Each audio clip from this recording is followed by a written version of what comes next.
एक घना जंगल था जहां हर पक्षी अपनी मस्ती में रहता था। उसी जंगल में एक चिड़िया रहती थी जिसका नाम था चिंकू। वह छोटी सी चुलबुली चिड़िया थी जो पूरे जंगल में अपने सुंदर गाने से मशहूर थी। लेकिन उसी जंगल में एक कौवा था जिसका नाम था कालू। कालू काला और थोड़ा गुस्सैल था। वह हमेशा अकेला ही रहता और किसी से बात नहीं करता था। लेकिन उसकी आंखों में कुछ अजीब था, एक ऐसा रहस्य जिसे किसी ने आज तक नहीं जाना। जंगल की सुबह चिड़िया उड़ती हुई गा रही है, सूरज निकला है, हवा में खुशबू है, आज का दिन कितना प्यारा है। कालू एक पेड़ पर बैठा चुपचाप उसे देख रहा था। उसकी आंखों में अजीब सी चमक थी, जैसे वो कुछ बड़ा सोच रहा हो। कौवा और चिड़िया की पहली मुलाकात। चिंकू अचानक से कालू के पास पहुंचती है। अरे कालू भाई, तुम हमेशा इतने चुप क्यों रहते हो? क्या तुम्हें हमारा गाना पसंद नहीं? मुझे तुम्हारा गाना बहुत पसंद है, लेकिन मेरे पास समय नहीं है गाने का। समय नहीं? भला क्यों? क्योंकि मेरे पास एक बड़ा राज है जिसे मैं किसी को बता नहीं सकता। जंगल का रहस्यमयी कोना। रात का समय, कौवा जंगल के अंदर की ओर जा रहा है। चिंकू चुपके से उसका पीछा करती है अपने आप से। ये कालू कहाँ जा रहा है? क्या वो सच में कोई बड़ा राज छुपा रहा है? कालू एक पुराने टूटे फूटे पेड़ के पास रुकता है। वहां एक गहरा गड्ढा था। कौवा उसके पास जाकर कुछ बुदबुदाता है। अब समय आ गया है मेरा राज खुलने का। चिंकू यह सुनकर हैरान हो जाती है। वह गड्ढे के पास आकर झांकती है और उसे वहां कुछ चमकता हुआ दिखाई देता है। यह क्या है? क्या यहाँ कोई खजाना है? अचानक कालू पीछे मुड़ता है और चिंकू को देख लेता है। तुम यहाँ क्या कर रही हो? यह मेरा राज्य है, तुम्हें इसे जानने का कोई हक नहीं। सच्चाई का खुलासा। चिंकू घबराई हुई है लेकिन फिर हिम्मत जुटाकर बोलती है, कालू, मैं सिर्फ ये जानना चाहती हूँ कि तुम्हारे दिल में क्या छुपा है। तुम इतने अकेले क्यों हो? कालू की आंखों में आंसू आ जाते हैं। वह गहरी सांस लेकर बोलता है, यह खजाना नहीं है चिंकू, ये मेरी बीती जिंदगी का हिस्सा है। मैंने पहले एक गलती की थी जिस कारण से मेरे सारे साथी मुझसे दूर हो गए। ये गड्ढा उस गलती का निशान है। मैं इसे हर रोज देखने आता हूं ताकि मैं खुद को याद दिला सकूं कि गलती दोबारा ना हो। कालू, सबको गलतियां होती हैं, लेकिन इसका मतलब यह नहीं कि तुम खुद को माफ नहीं कर सकते। हम सब तुम्हारे साथ हैं, बस तुमने कभी हमें अपना दोस्त नहीं माना। खुशी का अंत। चिंकू कालू के कंधे पर बैठती है और उसे दिलासा देती है, चलो अब इस गड्ढे को बंद कर देते हैं और नए सिरे से शुरुआत करते हैं। कालू मुस्कुराता है, उसकी आंखों में उम्मीद की नई चमक आ जाती है। दोनों मिलकर उस गड्ढे को मिट्टी से भर देते हैं। शायद तुम सही कह रही हो, अब समय आ गया है कि मैं अतीत को छोड़कर आगे बढ़ूं। तो अब चलो जंगल में गाते हैं, तुम्हारी आवाज भी बहुत प्यारी होगी। दोनों साथ उड़ते हुए जंगल में गाना गाते हैं। पूरा जंगल उनकी दोस्ती और नए सिरे से शुरू हुए जीवन का जश्न मनाता है। कभी कभी हमें अपने दिल के बोझ को हल्का करने के लिए बस एक सच्चे दोस्त की जरूरत होती है, वरना बाढ़ हमें बहा ले जाएगी। चिड़िया और कौवा एक ऊंची चट्टान की ओर उड़ते हैं जहां से वे बाढ़ को देखते हैं। ये जंगल अब सुरक्षित नहीं रहा, हमें और तेजी से काम करना होगा।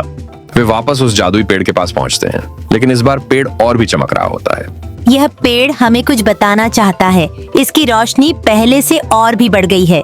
चिड़िया और कौवा पेड़ के पास पहुंचते हैं जहां पेड़ से एक तेज रोशनी निकलती है और उनकी आंखें चौंधिया जाती हैं।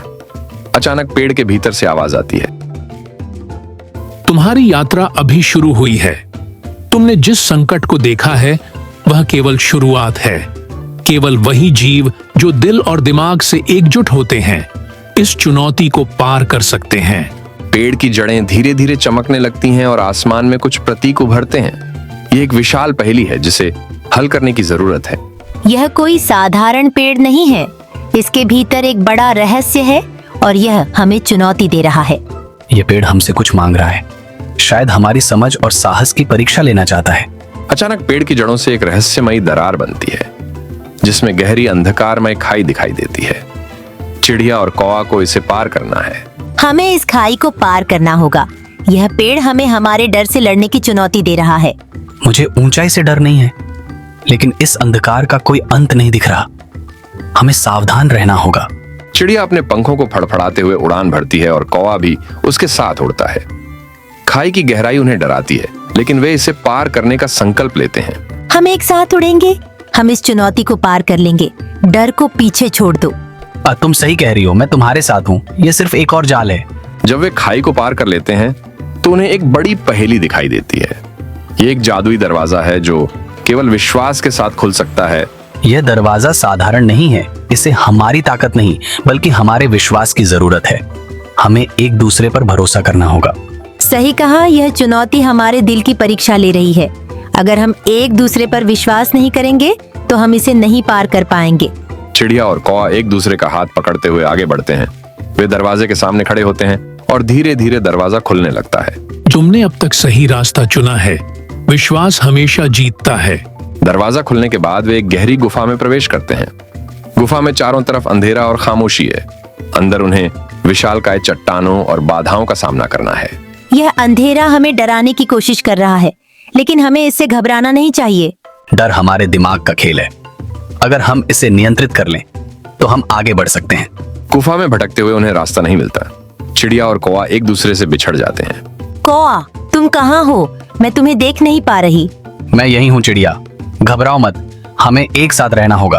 अंधेरे में भटकते हुए वे एक दूसरे को आवाज देकर खोजने की कोशिश करते हैं। मैं तुम्हें ढूंढ लूंगी, बस अपनी आवाज बनाए रखो। हम इस गुफा से बाहर निकल जाएंगे। हम साथ हैं और साथ ही रहेंगे। ये अंधेरा हमें रोक नहीं सकता। आखिरकार वे एक दूसरे को पाते हैं और गुफा से बाहर निकल जाते हैं। हमने इसे पार कर लिया। यह कोई आसान काम नहीं था, लेकिन हमने इसे कर दिखाया। गुफा के बाहर उन्हें एक जादुई पत्थर मिलता है जिस पर कुछ लिखा होता है। यह अंतिम चुनौती की ओर इशारा कर रहा है। लेकिन यह चुनौती क्या हो सकती है? जादुई पत्थर से अचानक एक चमकदार किरण निकलती है जो आकाश में समा जाती है। वह किरण जंगल के सबसे गहरे हिस्से में पहुंचती है। यह हमें कहीं बुला रही है। हमें इसका पीछा करना होगा। यह अंतिम चुनौती है। वे दोनों उस किरण का पीछा करते हुए जंगल के गहरे हिस्से में पहुंचते हैं जहां पेड़ बहुत घने और ऊंचे होते हैं। वहां का माहौल थोड़ा भयावह है। ये जगह अजीब है। यहाँ की हर चीज अलग महसूस हो रही है। अचानक एक विशाल जादुई दानव प्रकट होता है जो जंगल का अंतिम रक्षक है। उसे हराने के लिए आत्मा की शुद्धता और दिल की सच्चाई की आवश्यकता है। तुम्हारी आत्मा की शुद्धता और साहस की परीक्षा अब होगी। अगर तुम हार गए तो यह जंगल हमेशा के लिए अंधकार में डूब जाएगा। चिड़िया और कौवा एक दूसरे की ओर देखते हैं और अपनी ताकत एकजुट करते हैं। हम इस जंगल के रक्षक हैं। हम हार नहीं मानेंगे। यह जंगल हमारा घर है और इसे बचाने के लिए हम अपनी पूरी ताकत लगाएंगे। कौवा अपने पंख फैलाता है और चिड़िया अपने पंखों को चमकाने लगती है। दोनों के पंखों से एक जादुई शक्ति निकलती है जो दानव की ओर जाती है। यह हमारी एकजुटता की ताकत है। तुम हमें हरा नहीं सकते। दानव उनकी ताकत के आगे झुक जाता है और धीरे धीरे गायब हो जाता है। जंगल में शांति लौट आती है। दानव गायब होते हुए तुमने जीत हासिल कर ली है। अब यह जंगल तुम्हारा है। जंगल में सब कुछ सामान्य हो जाता है। पेड़ हरे हो जाते हैं, पक्षी गाते हैं और हवा में शांति बहाल हो जाती है। हमने इसे बचा लिया। यह अब फिर से हमारा घर है, सुरक्षित और शांत। चिड़िया और कौवा एक ऊंची शाखा पर बैठकर जंगल को निहारते हैं। ये सब कुछ मुश्किल था, लेकिन हमने इसे कर दिखाया। अब हमें इस जंगल को और बेहतर बनाना होगा। हाँ, और अब हम तैयार हैं किसी भी नई चुनौती का सामना करने के लिए। मुझे तुम्हारी मदद करनी होगी। आवाज के साथ एक चमकदार प्रकाश निकला और एक परी उनके सामने प्रकट हुई। परी ने उन्हें मंत्र बोलने का सही तरीका बताया। चिड़िया और कौवा ने मंत्र बोला और खजाना उनके हाथ में आ गया। चिड़िया और कौवा बहुत खुश हुए। उन्होंने परी को धन्यवाद दिया और जंगल वापस आ गए। चिड़िया और कौवा खजाना लेकर जंगल वापस आ गए। सभी जानवर बहुत खुश हुए और उन्हें बधाई दी। लेकिन खजाने के साथ एक समस्या थी। खजाना बहुत बड़ा था और इसे जंगल में छिपाना मुश्किल था। चिड़िया और कौवा ने सोचा कि उन्हें खजाने को सुरक्षित जगह पर छिपाना चाहिए। वे जंगल में घूमे और एक गुफा ढूंढी जो खजाने को छिपाने के लिए सही जगह थी। गुफा बहुत गहरी थी और कोई भी जानवर वहां आसानी से नहीं पहुंच सकता था। वे गुफा में खजाना छिपा दिया और गुफा का मुंह बंद कर दिया। लेकिन उन्हें डर था कि कोई जानवर गुफा का पता लगा लेगा और खजाना चुरा लेगा। चिड़िया और कौवा ने सोचा कि उन्हें खजाने की रक्षा करने के लिए कुछ करना चाहिए। वे एक योजना बनाई। वे जंगल के सभी जानवरों को इकट्ठा किया और उन्हें बताया कि वे खजाना पा चुके हैं। लेकिन उन्होंने कहा कि खजाना बहुत कीमती है और उन्हें इसकी रक्षा करनी चाहिए। सभी जानवरों ने सहमति दी और खजाने की रक्षा करने का फैसला किया। वे गुफा के पास पहरा देने लगे। दिन रात वे गुफा की रखवाली करते रहे। एक दिन एक शक्तिशाली शेर जंगल में आ गया। उसने सुना था कि जंगल में एक खजाना मिला है। शेर ने सोचा कि वह खजाना अपने लिए ले लेगा। वह गुफा की तरफ बढ़ा। जंगल के जानवरों ने शेर को देखा और उसे रोकने की कोशिश की, लेकिन शेर बहुत शक्तिशाली था और उसने जानवरों को हटा दिया। वह गुफा के पास पहुंच गया और गुफा का मुंह खोलने की कोशिश की। वह डर के मारे वहां से भाग गया। जंगल के जानवर बहुत खुश हुए और चिड़िया और कौवे को धन्यवाद दिया। उन्होंने खजाने की रक्षा करने के लिए अपना काम जारी रखा। टूनी एक छोटी सी चिड़िया थी जो एक बड़े पेड़ पर रहती थी। उसका घर पेड़ की एक खोखली शाखा में था जो बहुत ही सुरक्षित और आरामदायक था। टूनी को अपने घर से बहुत प्यार था और वह अक्सर अपने दोस्तों को भी वहां बुलाती थी। टूनी एक बहुत ही चंचल चिड़िया थी। वह पूरे दिन पेड़ों के बीच उड़ती रहती थी और अपने दोस्तों के साथ खेलती थी। उसकी दोस्तों में एक गौरैया, एक मैना और एक तोता थे। वे सभी बहुत अच्छे दोस्त थे और हमेशा एक दूसरे की मदद करते थे। एक दिन टूनी अपने दोस्तों के साथ खेल रही थी जब अचानक एक बड़ा तूफान आ गया। तूफान इतना तेज था कि पेड़ों की शाखाएं टूटने लगीं। टूनी और उसके दोस्तों को बहुत डर लगा और वे अपने घरों में छिप गए। तूफान बहुत देर तक चला। जब तूफान थम गया तो टूनी ने बाहर देखा। उसका घर पूरी तरह से तबाह हो गया था। टूनी को बहुत दुख हुआ और वह रोने लगी। उसके दोस्तों ने उसे सांत्वना दी और उसे बताया कि वे सब मिलकर एक नया घर बना लेंगे। दोस्तों ने मिलकर टूनी के लिए एक नया घर बनाया। यह घर भी एक पेड़ की शाखा में था, लेकिन यह पहले वाले घर से भी ज्यादा सुरक्षित और आरामदायक था। टूनी बहुत खुश हुई और उसने अपने दोस्तों को धन्यवाद दिया। उस दिन से टूनी और उसके दोस्तों ने एक साथ रहना शुरू कर दिया। वे हमेशा एक दूसरे की मदद करते थे और खुशी से रहते थे। टूनी का नया घर बहुत ही सुंदर था और वह अक्सर अपने दोस्तों को वहां बुलाती थी। एक बार एक छोटा सा लड़का पेड़ के पास खेल रहा था। उसने टूनी को देखा और उसे पकड़ने की कोशिश की। टूनी बहुत डर गई और उड़कर भाग गई। लड़का उसे पकड़ नहीं पाया और निराश होकर चला गया। टूनी अपने घर वापस आ गई और अपने दोस्तों को बताया कि क्या हुआ था। उसके दोस्तों ने उसे समझाया कि वह डरे नहीं, क्योंकि लड़का उसे कोई नुकसान नहीं पहुंचाना चाहता था। उस दिन से टूनी लड़के से डरना बंद कर दिया। वह अक्सर लड़के के पास जाती और उसके साथ खेलती। लड़का भी टूनी से बहुत प्यार करता था और उसे अक्सर खाना खिलाता था। टूनी और लड़का बहुत अच्छे दोस्त बन गए। वे हमेशा साथ खेलते थे और एक दूसरे की मदद करते थे। टूनी अपने जीवन से बहुत खुश थी और वह हमेशा अपने दोस्तों के साथ रहना चाहती थी। लेकिन एक दिन कुछ अजीब होने लगा। टूनी को लगने लगा कि कोई उसे देख रहा है। वह पेड़ के ऊपर बैठकर आसपास देखती, लेकिन उसे कुछ भी नहीं दिखता था। फिर भी उसे लगता था कि कोई उसकी हर हरकत को देख रहा है। टूनी अपने दोस्तों को बताई कि वह डरी हुई है। दोस्तों ने उसे समझाया कि शायद वह बस ज्यादा सोच रही है, लेकिन टूनी को लगता था कि कुछ तो गड़बड़ है। एक रात टूनी ने देखा कि एक अजीब सा आदमी पेड़ के नीचे खड़ा है। आदमी का चेहरा अंधेरे में छिपा हुआ था, लेकिन टूनी को लगा कि वह उसे देख रहा है। टूनी बहुत डर गई और चुपचाप अपने घर में छिप गई। अगले दिन टूनी ने अपने दोस्तों को बताया कि उसने क्या देखा था। दोस्तों को भी डर लग गया और उन्होंने तय किया कि उन्हें इस बारे में किसी को बताना चाहिए। वे गांव के मुखिया के पास गए और उन्हें पूरी कहानी बताई। मुखिया ने उन्हें समझाया कि यह शायद कोई चोर हो सकता है जो गांव में घूम रहा है। मुखिया ने गांव के लोगों को बताया कि उन्हें सतर्क रहना चाहिए और अगर उन्हें कोई अजनबी दिखाई दे तो उन्हें तुरंत सूचित करना चाहिए। गांव के लोग मुखिया की बात मान गए और सतर्क हो गए, लेकिन कुछ दिनों बाद फिर से कुछ अजीब हुआ। टूनी के घर के पास एक पेड़ की शाखा टूट गई और उसके घर में गिर गया। टूनी को तो कुछ नहीं हुआ, लेकिन उसका घर पूरी तरह से तबाह हो गया।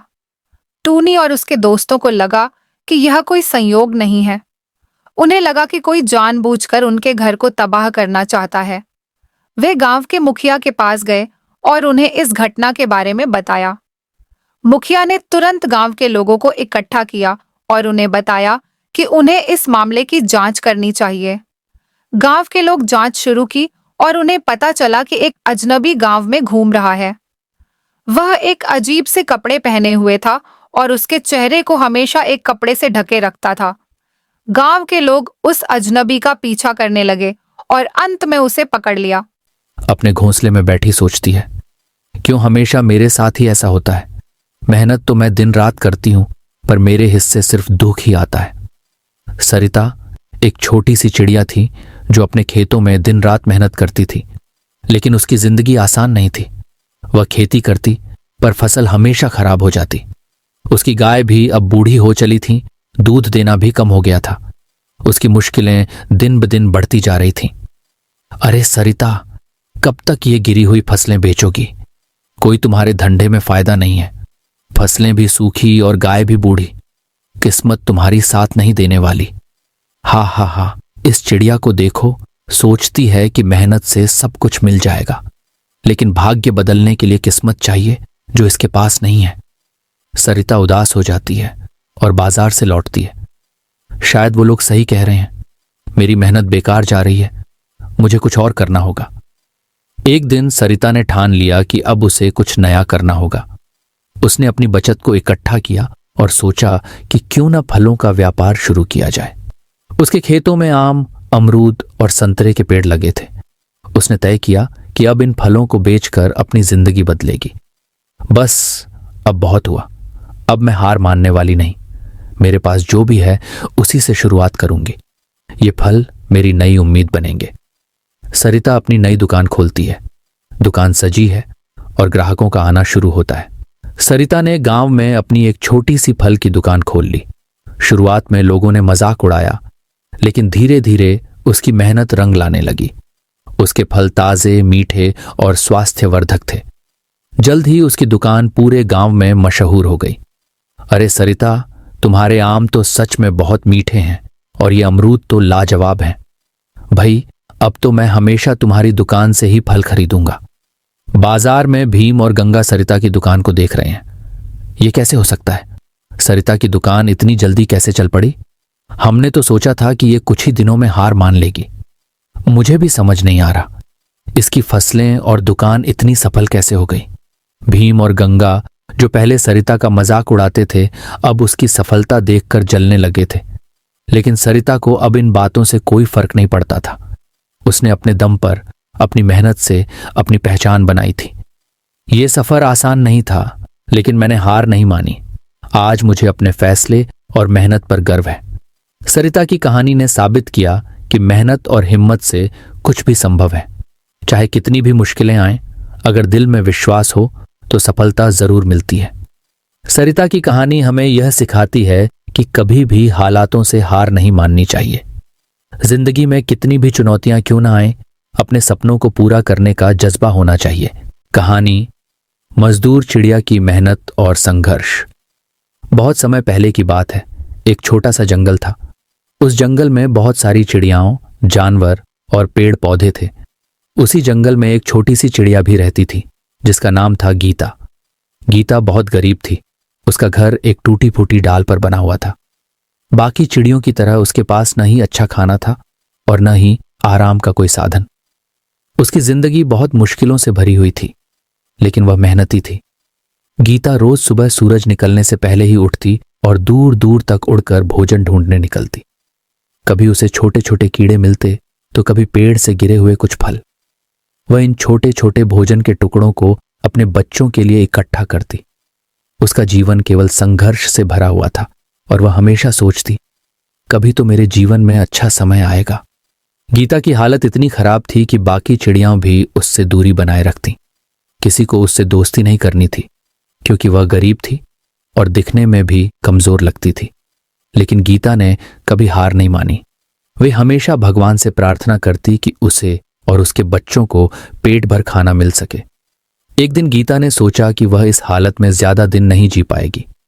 उसने अपने पंख फैलाए और ठान लिया कि अब उसे कुछ बड़ा करना होगा। उसने सोचा, अगर मैं ऐसे ही दूसरों पर निर्भर रहूंगी तो हमेशा गरीब ही रहूंगी।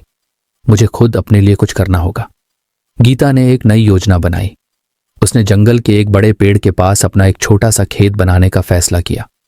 उसने दिन रात मेहनत करके पेड़ के नीचे जमीन साफ की, मिट्टी तैयार की और कुछ बीज बो दिए। अब वह रोज खेत की देखभाल करती, उन्हें पानी देती और धूप से बचाने की कोशिश करती। हालांकि शुरुआत में उसे कुछ नहीं मिला, लेकिन गीता ने अपनी मेहनत जारी रखी। कुछ महीने बाद गीता के खेत में छोटे छोटे पौधे उगने लगे। उसने देखा कि उसकी मेहनत का फल अब दिखाई देने लगा है। धीरे धीरे उन पौधों पर फल लगने लगे। ये देखकर गीता की खुशी का ठिकाना नहीं रहा। अब उसके पास खुद के फल थे और वह उन्हें खाने के लिए दूसरों पर निर्भर नहीं थी। लेकिन कहानी यहीं खत्म नहीं हुई।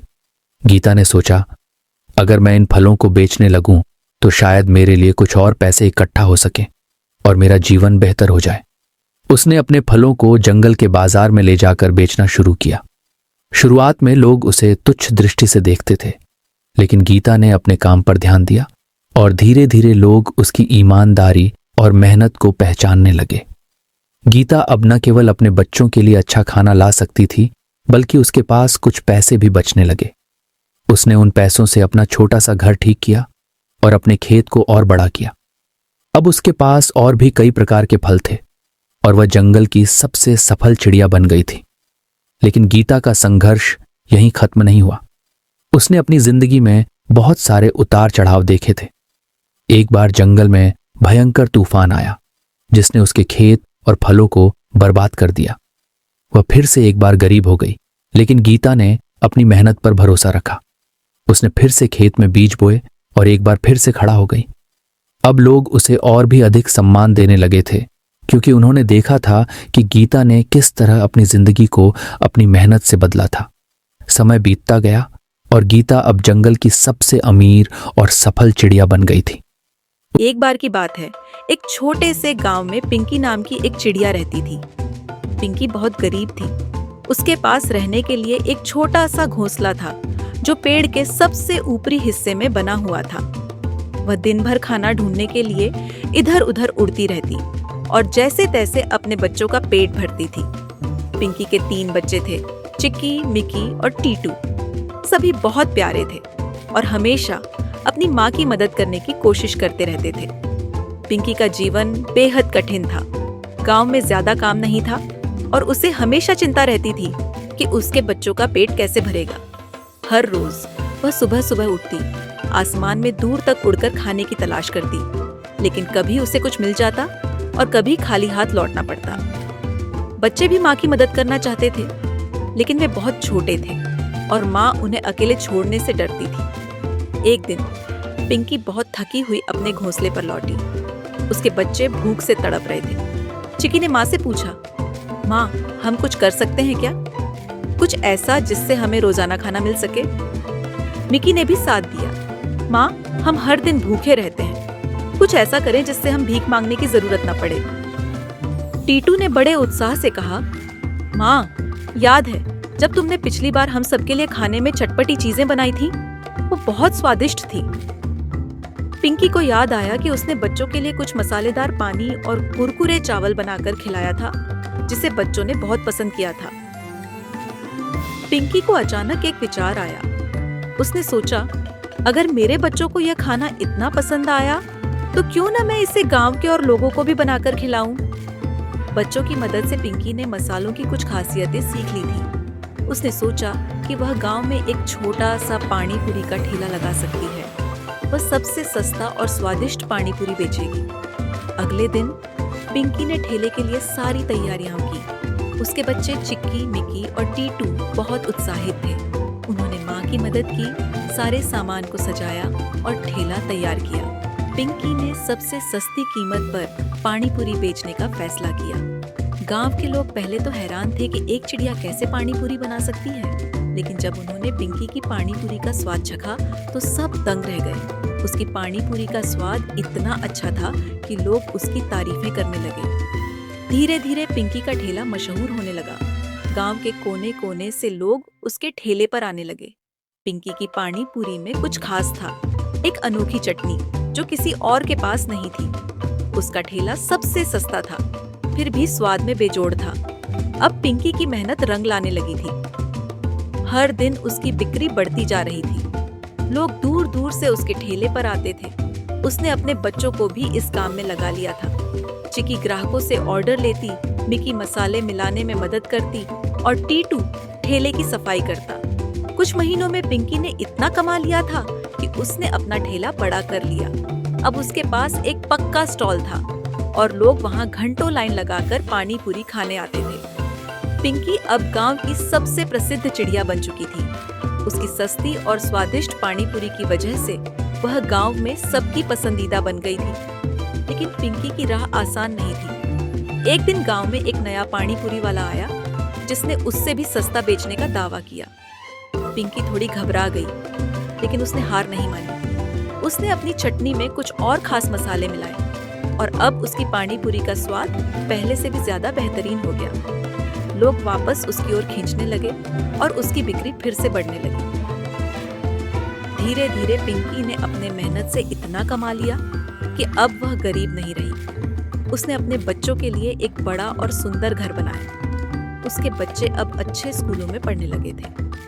पिंकी ने गांव के बाकी गरीब चिड़ियों को भी रोजगार देना शुरू किया।